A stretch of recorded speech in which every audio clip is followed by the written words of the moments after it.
Can create meaning. So the question is, how do we use AI to deepen authenticity, not dilute it? And that's the theme I love unpacking in keynotes, because when leader gets this, their marketing changes entirely.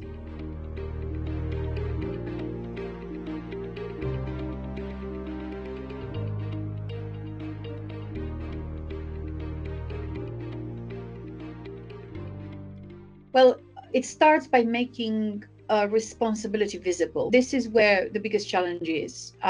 There is open source expertise of how to do it, how to ensure the systems, AI systems, behave responsibly.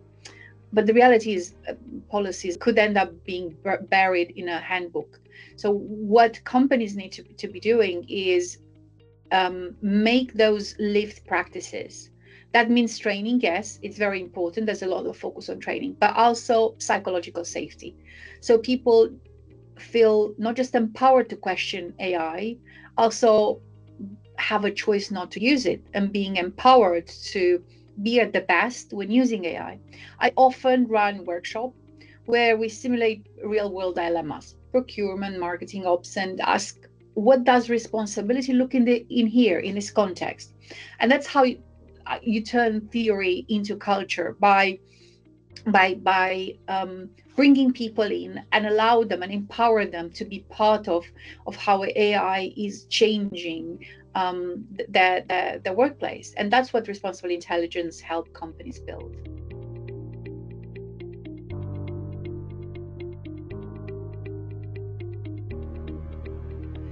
That's a lot of noise, obviously, when it comes to marketing. Marketing has been one of the most impacted domain by the last few years revolution.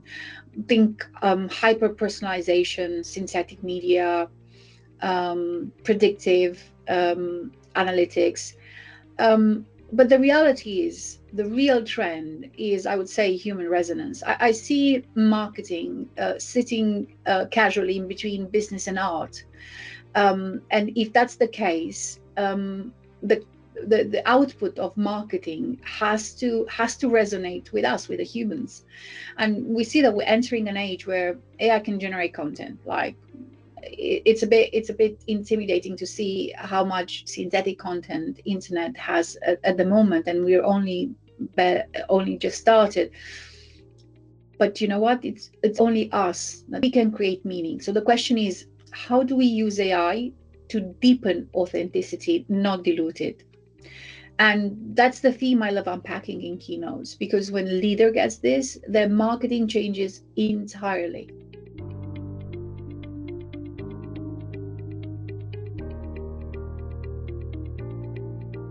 It couldn't be more profound. I think what we're seeing, that AI as a phenomenon is reshaping their identity, relationship, learning, even self-worth. Is enough to look how the young generation interact with social media, and how much time they're spending online. In my work with AI for children, with UNICEF and other entities, I've come across various reports that were showing how much embedded the digital platform are in the lives of our children. And this reshaping, it happens quietly. The kids didn't choose the algorithm or the platform, and they can't control it. They have no agency. And this is why ethics matters so deeply for AI for children, because we're not just building tech for today, we're also encoding norms for the next generation. If we get this wrong, they will be the one to pay the price. And that was my mission and my passion. And I advocate for education policy, cultural awareness every single time I speak, with a focus on AI for children.